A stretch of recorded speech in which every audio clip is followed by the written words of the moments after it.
ಇನ್ನು ಮತ್ತೊಂದು ಕಡೆಯಲ್ಲಿ ಬಾಗಲಕೋಟೆಯಲ್ಲಿ ಮುಸ್ಲಿಮರಿಂದಲೇ ಜಮೀರ್ ಗೋ ಬ್ಯಾಕ್ ಘೋಷಣೆ ಮೊಳಗಿದೆ.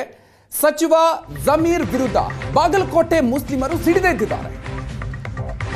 ಅಂಜುಮನ್ ನೂತನ ಕಮಿಟಿಗೆ ಅನುಮೋದನೆ ನೀಡದಕ್ಕೆ ಆಕ್ರೋಶ ವ್ಯಕ್ತವಾಗಿದೆ. ಜಮೀರ್ ಗೋ ಬ್ಯಾಕ್ ಅಂತ ಅಂಜುಮನ್ ಕಮಿಟಿ ಸದಸ್ಯರು ಘೋಷಣೆ ಮೊಳಗಿಸಿದ್ದಾರೆ.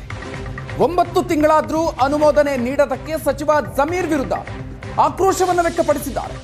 ಗೋ ಬ್ಯಾಕ್ ಜಮೀರ್ ಅಹ್ಮದ್ ಅಂತ ಘೋಷಣೆ ಕೂಗಿದ್ದಾರೆ ಮುಸ್ಲಿಮರು.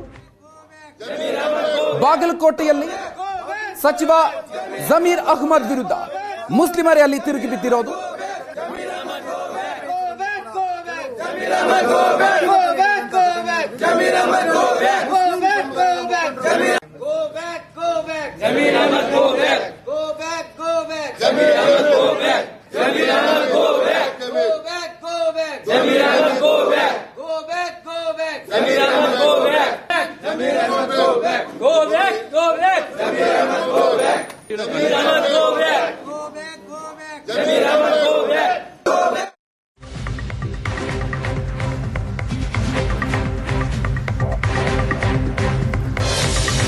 ಬಾಗಲಕೋಟೆ ಪ್ರಚಾರದ ಕಣಕ್ಕೆ ಜಮೀರ್ ಬಂದ್ರೆ ಕಾಂಗ್ರೆಸ್ಗೆ ಮುಸ್ಲಿಂ ವೋಟ್ಗಳು ಮೈನಸ್ ಆಗುತ್ತೆ.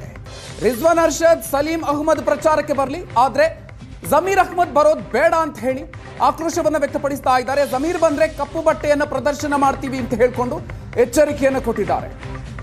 ನಾವು ಕಾಂಗ್ರೆಸ್ ಅಭ್ಯರ್ಥಿ ಉಮೇಶ್ ಮೇಟಿ ಪರವಾಗಿ ಪ್ರಚಾರವನ್ನ ಮಾಡ್ತಾ ಇದ್ದೀವಿ.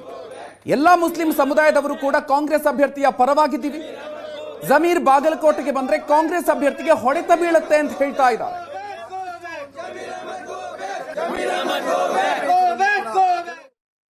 ಮುಸ್ಲಿಂ ಸಮುದಾಯ ತಮ್ಮ ಸಮಾಜದ ನಾಯಕರಾಗಿರ್ತಕ್ಕಂಥ ಜಮೀರ್ ಅಹ್ಮದ್ ಯಾವುದೇ ಕಾರಣಕ್ಕೂ ಈ ಒಂದು ಚುನಾವಣೆಗೆ ಬರಕೂಡದು ಅನ್ನುವಂತ ಒಂದು ಏನಂತ ಹೇಳಿಕೆಯನ್ನು ಹೇಳ್ತಾ ಇರುವಂತದ್ದು ನಾವು ದೃಶ್ಯದಲ್ಲೂ ಕೂಡ ನೋಡ್ತಾ ಇದ್ದೇವೆ.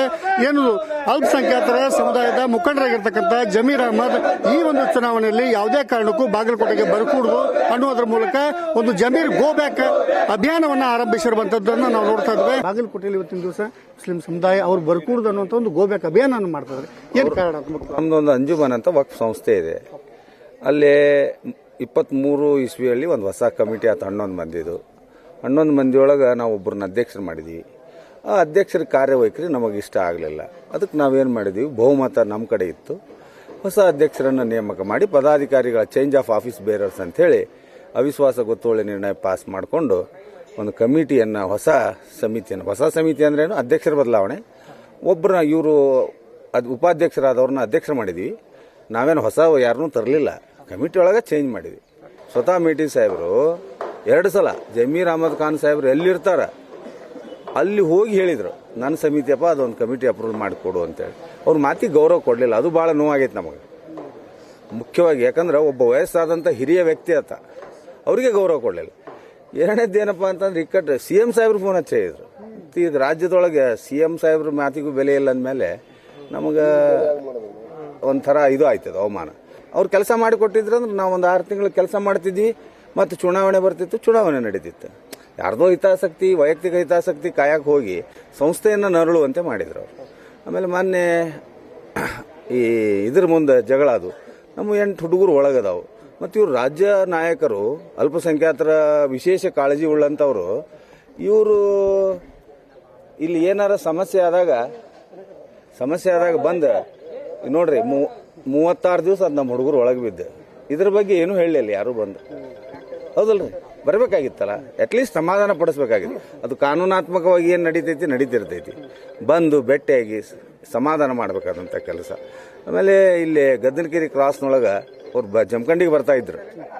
ಜಮಖಂಡಿಗೆ ಬರೋ ಸಂದರ್ಭದಲ್ಲಿ ನಾವು ಒಂದು 200 ಜನ ಗದ್ದನಕೆರೆ ಕ್ರಾಸ್ನೊಳಗೆ ನಿಂತಿದ್ದೀವಿ. ಆ ಸಂದರ್ಭದಲ್ಲಿ ಏನಾಯ್ತಪ್ಪ ಅಂತಂದ್ರೆ ನಾವು ಅವ್ರಿಗೆ ಸನ್ಮಾನ ಮಾಡ್ಬೇಕಂತ ನಿಂತಿದ್ದೀವಿ. ಆ ಸಂದರ್ಭದಲ್ಲಿ ಅವರು ನಮ್ಮ ಗಾಡಿ ಹಾಸ್ಕೊಂಡು ಸೈಡ್ ಹಾಸ್ಕೊಂಡು ಹೋಗೋದ್ರು. ಹೌದಲ್ಲ, ಮತ್ತು ನಾವು ನಮ್ಮ ಬಾಗಲಕೋಟೆ ಮತಕ್ಷೇತ್ರದಾಗ ನಮ್ಮ ಚುನಾವಣೆಯನ್ನು ನಾಮ ಮಾಡಿ ತೋರಿಸ್ತೀವಿ. ನಾವು ಕಾಂಗ್ರೆಸ್ನಾಗ ಅದೀವಿ. ಈಗ ಒಂದೊಮ್ಮೆ ಅವರು ಬರೋದಾದ್ರೆ ಏನೆಲ್ಲ ಎಫೆಕ್ಟ್ ಆಗುತ್ತಂತ್ರಿ ಅಂತ ನೋಡ್ರಿ. ಎಫೆಕ್ಟ್ ಅಂತಂದ್ರೆ ಏನು, ಅವ್ರು ತಮ್ಮ ಗೌರವ ತಾವು ಕಾಪಾಡ್ಕೊಳ್ಳೋದು ಭಾಳ ಒಳ್ಳೇದು. ಹೌದಲ್ಲ, ಇಲ್ಲಾಂದ್ರೆ ನಮ್ಮ ಕೆಲಸ ಮಾಡಿ ಕೊಟ್ಬಿಡ್ಲಿ. ನಾವು ಅವ್ರನ್ನ ಸ್ವಾಗತ ಮಾಡಬೇಕು. ಬಾಗಲಕೋಟೆಯಿಂದ ಕ್ಯಾಮರಾಮನ್ ಮಂಜುನಾಥ್ ಕರ್ಗನ್ ಜೊತೆ ಮಲ್ಲಿಕಾರ್ಜುನ ಸ್ವಾಮಿ, ಏಷ್ಯನ್ ಆರ್ಟ್ಸ್.